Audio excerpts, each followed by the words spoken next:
C'était censé être une matinée ordinaire, une simple course dans le parc pour Silas Lamini, un milliardaire vivant à Johannesburg. Mais ce jour-là, le destin avait d'autres plans. Alors qu'il passait près d'un banc sous un vieux chêne, il aperçut une jeune fille inconsciente, entourée de 3 bébés en pleurs, enveloppés dans de minces couvertures usées. Ce qu'il découvrit ensuite bouleversa sa vie à jamais. Voici une histoire vraie, empreinte de douleur, de courage et d'espoir. Une histoire qui montre comment une rencontre fortuite peut changer des vies. Silas Lamini était un homme immensément riche. Sa grande maison à Santon, avec ses innombrables pièces décorées de marbre et de bois précieux, semblait plus un musée qu'un foyer. Malgré sa fortune, il vivait seul, ses journées rythmées par une routine stricte. Chaque matin, avant que le soleil ne perce l'horizon, il empruntait les sentiers tranquilles du parc voisin. L'air frais, le chant des oiseaux et le bruissement des feuilles étaient ses seuls compagnons. Ce parc, avec ses allées sinueuses et ses arbres centenaires, était son refuge, un endroit où il pouvait échapper à la solitude qui pesait sur son cœur. Ce matin-là, Silas marchait lentement, les mains enfoncées dans les poches de son manteau, l'esprit perdu dans des pensées vagues. Il ne s'attendait à rien d'extraordinaire. Mais alors qu'il passait près d'un banc en bois usé, quelque chose attira son regard. À première vue, il crut voir un tas de vieux vêtements abandonnés. Il fit quelques pas, puis s'arrêta net. Quelque chose n'allait pas. Les vêtements semblaient bouger. Intrigué, il revint sur ses pas, son pouce accélérant légèrement. En s'approchant, il distingua une silhouette. Une jeune fille, âgée d'environ 19 ans, gisait sur le banc, immobile. Ses vêtements étaient sales, déchirés par endroits, et son visage était d'une pâleur inquiétante. Ses yeux clos et ses lèvres gercées trahissaient une exhaustion profonde. À ses côtés, 3 bébés, enveloppés dans de fines couvertures trouées, pleuraient doucement. Leurs petites mains s'agitaient dans l'air frais du matin, leur visage rougi par le froid et les larmes. Ils semblaient si fragiles, si vulnérables. Silas resta figé, le souffle court. Son esprit s'emballa. Que faire? Appeler la police? Trouver de l'aide? Mais les pleurs des bébés s'intensifièrent, et l'un d'eux se mit à tousser, un son rauque qui brisa le silence du parc. Sans réfléchir davantage, Silas agit. Il s'agenouilla près du banc, son manteau frôlant l'herbe humide. Avec une douceur qu'il ne savait pas posséder, il prit les bébés un à un,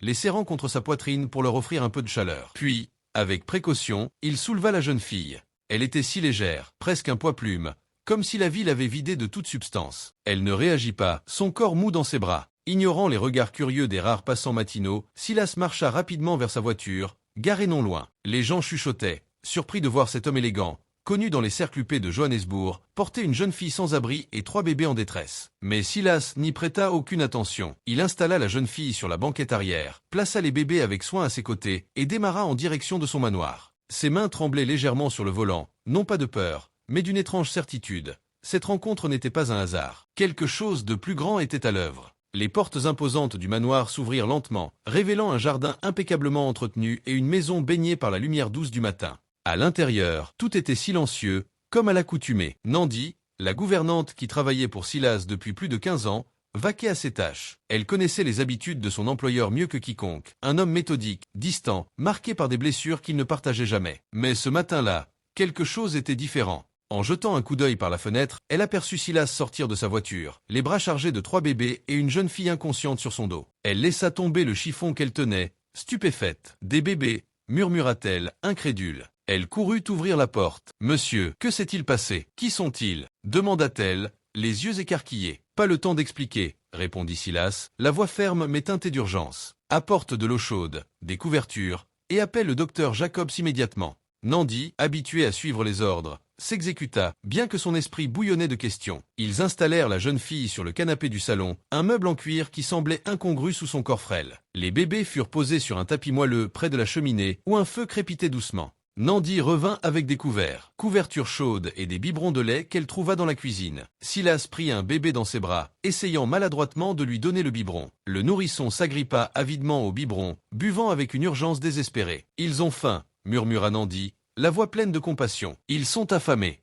Silas hocha la tête, le regard fixé sur le bébé qu'il tenait. « Je les ai trouvés dans le parc. » Elle était évanouie. Les bébés pleuraient, ils avaient froid, ils avaient peur. Nandi posa une main sur le front de la jeune fille. « Elle a de la fièvre, et elle est si maigre. Cette fille n'a pas mangé correctement depuis des jours. » Le docteur Jacobs arriva peu après. Après un examen minutieux, il rendit son verdict. « Ils sont faibles, mais vivants. La jeune fille souffre d'hypoglycémie sévère et de déshydratation. Elle a besoin de repos, de nourriture et de soins. Les bébés sont sous-alimentés. Ils auront besoin d'une bonne nutrition. » Silas s'assit, observant les bébés endormis, leur petite poitrine se soulevant à peine. La jeune fille, toujours inconsciente, semblait paisible, mais trop immobile. Prépare une chambre pour elle, dit-il à Nandi. Et une pour les bébés. Nandi hocha la tête, encore sous le choc. Oui, monsieur. Mais, vont-ils rester ici? Silas ne répondit pas tout de suite. Il fixa la jeune fille endormie, puis les bébés. Je ne sais pas qui ils sont, murmura-t-il. Mais ils sont en sécurité maintenant. C'est ce qui compte. Le soleil était haut dans le ciel quand Amalé ouvrit les yeux. Désorientée, elle cligna des yeux face à la douceur des draps propres et à l'odeur de nourriture chaude. Était-ce un rêve? Puis la panique la frappa. Les bébés, s'écria-t-elle, se redressant trop vite. Sa tête tourna, et elle chancela. En regardant autour d'elle, elle vit les 3 bébés dans un berceau, enveloppés dans des vêtements propres, dormant paisiblement. Bulé, Louandé, Anati, ses trésors. Elle se précipita vers eux, les prenant dans ses bras, les larmes coulant sur ses joues. « Où suis-je? Qui nous a amenés ici ?» murmura-t-elle, la voix tremblante. La porte s'ouvrit doucement. Silas apparut, son visage calme mais ses yeux pleins d'inquiétude. « Vous êtes en sécurité, » dit-il doucement. « Personne ne vous fera de mal ici. » Amalé recula, serrant les bébés contre elle. « S'il vous plaît, ne me les prenez pas, » supplia-t-elle, la voix brisée. « Nous n'avons rien volé. Nous étions juste fatigués. »« Personne ne vous accuse de rien, » répondit Silas, sa voix posée. « Je vous ai trouvé dans le parc. Vous étiez inconsciente. Les bébés pleuraient. Je vous ai amené ici pour vous aider. » Amalé baissa les yeux, honteuse. Ses jambes cédèrent et elle s'effondra à genoux, tenant toujours les bébés. « Je suis désolée, » murmura-t-elle. « Je ne voulais pas ça. Je voulais juste qu'ils vivent. » Silas s'agenouilla près d'elle, à sa hauteur. « Ça va, » dit-il doucement. « Ils sont vivants. Vous aussi. C'est ce qui compte. » Les larmes d'Amalé redoublèrent. Elle n'avait pas pleuré ainsi depuis des mois, pas depuis la mort de sa mère, pas depuis que la rue était devenue son foyer. Silas resta là, sans la toucher, sa présence calme et réconfortante. Après un moment, elle essuya ses larmes. « Je m'appelle Amalé, » dit-elle. « Ce sont mes frères et sœurs. Ils ne sont pas à moi, mais ils sont tout ce que j'ai. » Silas hocha la tête. « Je suis Silas. Vous n'avez pas à tout me raconter maintenant. Reposez-vous. » Amalé le regarda, méfiante mais touchée par sa douceur. Elle voulait lui faire confiance. Mais la vie lui avait appris à se méfier. Pourtant, pour la première fois depuis longtemps, une lueur d'espoir s'alluma dans son cœur. Plus tard, Amalé était assise près de la fenêtre, regardant le soleil se coucher. Les bébés dormaient, rassasiés par le lait chaud que Nandi leur avait donné. Nandi entra avec un bol de soupe fumante et le posa devant Amalé. « Tu n'as presque rien mangé ce matin, » dit-elle doucement. « Et c'est ça, c'est une soupe de courge,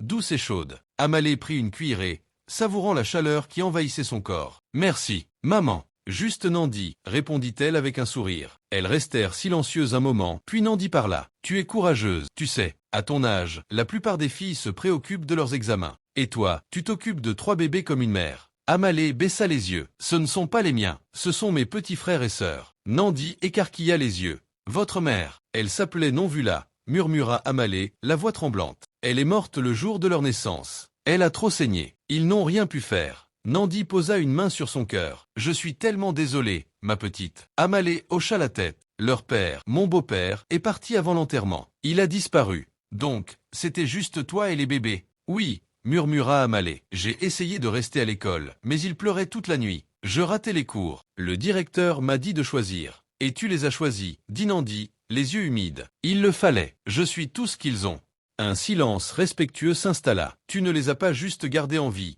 dit Nandi. « Tu les as portés à travers l'enfer. » Amalé détourna le regard. « Certains jours, je voulais abandonner, mais l'un d'eux souriait, et je me rappelais pourquoi je devais continuer. » Nandi serra sa main. « Tu n'es plus seul, Amalé. Pas ici. » Amalé la regarda, hésitante. Pour la première fois, quelqu'un lui offrait un refuge, et cela semblait réel. Ce soir-là, Silas frappa doucement à la porte d'Amalé. Les bébés dormaient, et la pièce était calme. « Je voulais voir comment vous alliez, » dit-il. « Vous sentez-vous un peu plus forte ?» Amalé hocha la tête. « Oui, merci pour tout. » Il s'assit près de la fenêtre. « Vous n'avez pas à me remercier. J'ai fait ce que tout le monde aurait dû faire. » Amalé baissa les yeux. La plupart des gens ne l'ont pas fait. Ils nous voyaient et passaient leur chemin. Certains criaient, d'autres changeaient de trottoir. Personne ne demandait si nous allions bien. Silas resta silencieux, écoutant. Amalé continua, la voix tremblante. « Après la mort de maman, j'ai pris des petits boulots. Nettoyage, lessive, n'importe quoi. Certains jours, je gagnais 20 rangs. D'autres, rien. On ne pouvait plus payer le loyer.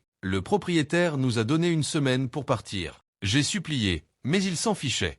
On a fini dans un refuge. C'était bruyant, froid, dangereux. Je ne me sentais pas en sécurité. » Silas fronça les sourcils, attentif. « Après ça, on a dormi dehors. Je les enveloppais dans ce que je trouvais. Vieux manteaux, bouts de tissu, sacs plastiques. Quand il pleuvait, je m'assurais qu'ils mangent en premier. S'il n'y avait qu'un peu de porridge, je leur donnais et je buvais de l'eau pour calmer ma faim. Silas déglutit, touché par ces mots. Certaines nuits, je restais éveillé pour surveiller leur souffle. J'avais peur qu'on me les prenne, ou qu'ils tombent malades. Ce jour-là, dans le parc, je me suis assise pour me reposer une seconde. Je ne savais pas que je m'étais évanoui. Silas se pencha vers elle. Vous pensiez que personne ne viendrait. Amalé hocha la tête. Personne ne l'avait jamais fait. Il la regarda longuement. Mais cette fois, quelqu'un est venu. Les larmes coulèrent sur les joues d'Amalé, silencieuses. Pendant si longtemps, elle avait tout porté seule. La peur, la faim, la douleur. Mais maintenant, quelqu'un l'avait vu. Et il était resté. Cette nuit-là, Silas ne dormit pas. L'histoire d'Amalé l'obsédait. Son nom, ses yeux,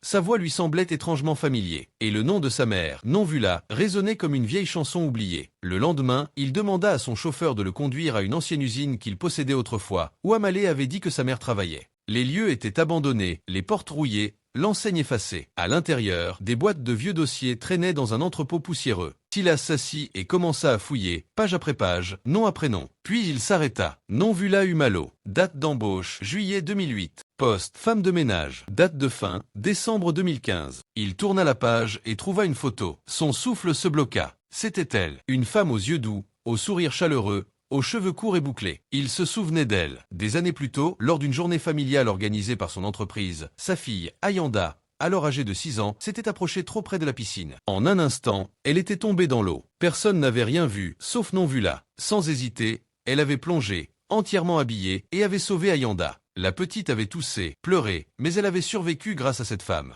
Silas avait remercié Non-Vula, lui avait offert une prime, mais la vie avait suivi son cours. Il ne l'avait jamais revue. Et maintenant, des années plus tard, sa fille, Amalé, avait croisé son chemin, affamée, sans abri, portant le poids de 3 bébés. Silas s'assit, tenant la photo contre son cœur. Non-Vula, murmura-t-il, tu as sauvé ma fille. Maintenant, c'est à moi de sauver la tienne. De retour au manoir, il observa Amalé dans le jardin, jouant avec les bébés sous le regard bienveillant de Nandi. Elle riait, un son léger et pur, et pour la première fois, Silas reconnut le sourire de Non-Vula dans le sien. Ce n'était plus un simple acte de charité, c'était le destin. Ce soir-là, sous un ciel étoilé, Silas rejoignit Amalé dans le jardin. Ils restèrent silencieux un moment, puis il parla, la voix grave. « J'ai découvert quelque chose aujourd'hui. À propos de votre mère. » Amalé tourna la tête. « Vous la connaissiez ?» Silas hocha la tête. « Oui. » Son nom me semblait familier, mais je ne comprenais pas pourquoi. Puis je me suis souvenu. Elle travaillait pour moi, il y a des années. Une femme de ménage, discrète, toujours ponctuelle. Un jour, lors d'un événement, ma fille, Ayanda, est tombée dans une piscine. Personne n'a rien vu, sauf Non-Vula.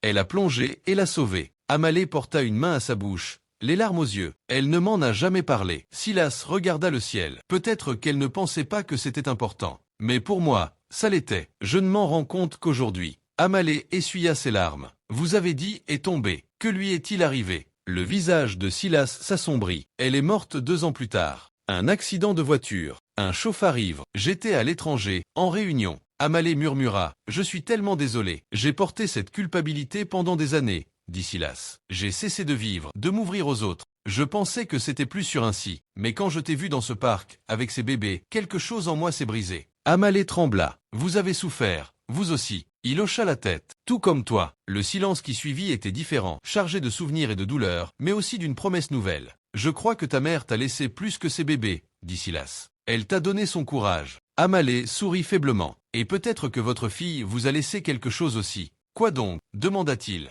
Une raison de recommencer à aimer. Ils restèrent là, sous les étoiles, non plus comme un milliardaire et une jeune fille sans abri, mais comme 2 âmes apprenant à guérir ensemble. Les jours suivants, le manoir sembla s'éveiller. Les rires des bébés emplissaient l'air, et Amalé, bien que prudente, commençait à se détendre. Silas passait du temps avec eux, apportant des jouets, des livres, veillant à ce qu'il ne manque de rien. Ce n'était plus seulement un refuge, c'était un foyer en devenir. Un après-midi, Silas s'assit avec Amalé dans le salon, les bébés jouant à leurs pieds. « Je veux t'aider, dit-il. Tu as porté trop de poids, trop longtemps. Tu ne devrais pas continuer seul. » Amalé hésita. « Je ne veux rien devoir à personne. » Silas sourit. « Il ne s'agit pas de dette. Il s'agit de ce qui est juste pour toi et pour ces bébés. » Amalé tordit ses mains, nerveuse. « Je ne sais pas si je peux faire confiance à nouveau. »« Je ne te demande pas une confiance aveugle, » dit Silas. « Juste une chance de retourner à l'école, de rêver à nouveau. » Amalé baissa les yeux, partagé. « Je ne sais même pas par où commencer. J'ai quitté l'école il y a si longtemps. »« Tu peux le faire, » dit Silas fermement. « Tu es intelligente. Tu as survécu à tout ça. Je paierai tes études, tout. »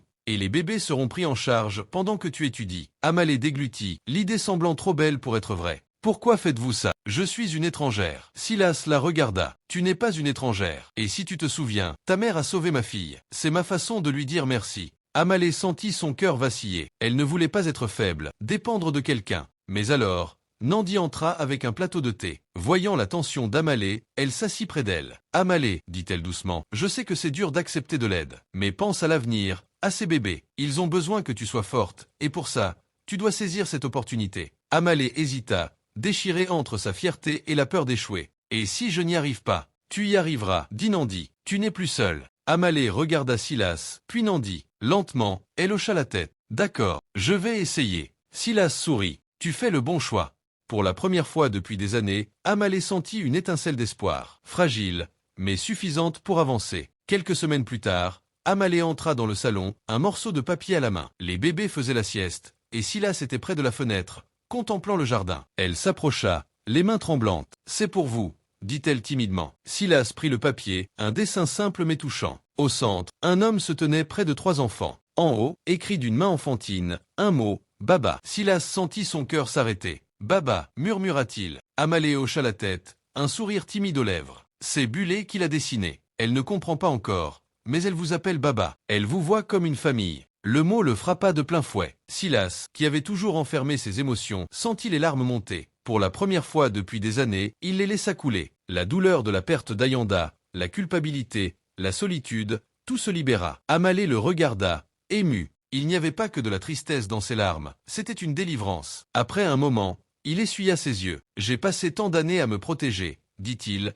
la voix brisée. « Mais ces bébés, et toi, vous avez tout changé. » Il prit une profonde inspiration. « Je veux faire plus. Je veux leur offrir un avenir sûr et rempli d'amour. Je veux les adopter, en faire mes enfants, légalement. » Amalé écarquilla les yeux. « Vous êtes sérieux ?» Silas hocha la tête. « Je n'ai jamais été aussi sûr. Je veux qu'ils aient tout ce que je peux leur offrir. » Les larmes coulèrent sur les joues d'Amalé. Elle n'avait jamais osé rêver d'un tel avenir pour ses frères et sœurs. Silas leur offrait une famille, un père. Elle se leva et le serra dans ses bras. « Merci, » murmura-t-elle. « Merci pour tout. » Un an plus tard, la vie d'Amalé avait changé. Assise dans une salle de cours, un cahier ouvert devant elle, elle écoutait attentivement son professeur. Elle n'était plus la jeune fille brisée qui luttait pour survivre. Elle était étudiante, avec un avenir devant elle. Les triplets, Bulé, Louandé et Anati, prospéraient. Ils couraient dans le manoir, riant, jouant, apprenant chaque jour. Nandi était devenue une seconde mère pour eux, et Silas, leur père. Silas n'était plus seulement un milliardaire. Il avait trouvé un nouveau sens à sa vie. Chaque matin, il se réveillait avec le sourire, impatient de passer du temps avec ses enfants. Il les emmenait au parc, jouait avec eux, les aidait à faire leurs devoirs. Sa vie n'était plus centrée sur le travail ou la réussite. Elle tournait autour de l'amour. Un soir, alors que les triplets jouaient avec des blocs de construction, Amalé rentra de l'université, son sac à dos sur l'épaule. « J'ai fini mon devoir en avance aujourd'hui », annonça-t-elle, radieuse. Silas leva les yeux, fier. « Bravo, ma grande, tu fais un travail incroyable. » Amalé sourit. « Je suis tellement reconnaissante, Silas. Je pensais que ma vie était finie avant même d'avoir commencé. Tu es allé si loin, » dit Silas, la voix pleine de chaleur. « Je suis fier de toi, et je sais que ta mère le serait aussi. » Amalé baissa les yeux, pensant à Non-Vula, à ses sacrifices. « Je ne pourrai jamais vous rembourser pour tout ce que vous avez fait. » Silas secoua la tête. « Tu m'as donné plus que je ne pourrais demander. Tu m'as redonné vie. Amalé, toi et les bébés. » Amalé prit sa main. « J'essayais juste de survivre. Je ne savais pas que je vous donnais quoi que ce soit. Mais maintenant, je comprends. Vous nous avez tout donné, et je ferai tout pour vous rendre ça, à vous et aux bébés. » Silas sourit, les yeux humides. « Tu l'as déjà fait. Tu m'as donné une famille, une raison de me lever chaque matin. » Les triplets coururent vers lui, brandissant leurs dessins colorés. Silas rit, les embrassant sur le front, son amour débordant. « Tu es un vrai papa maintenant, Silas, » dit Amalé avec un sourire. « Je suppose que oui, » répondit-il, ému, « et je n'ai jamais été aussi heureux. » Entouré de rire et d'amour, Silas contempla la vie qu'il avait construite. Il y a un an, il était perdu, prisonnier de sa richesse et de sa solitude. Aujourd'hui, il avait tout ce dont il avait besoin. Une famille, de l'amour, un but. Tout cela grâce à une jeune fille qui n'avait rien. Amalé, trouvée dans un parc qui avait changé son monde.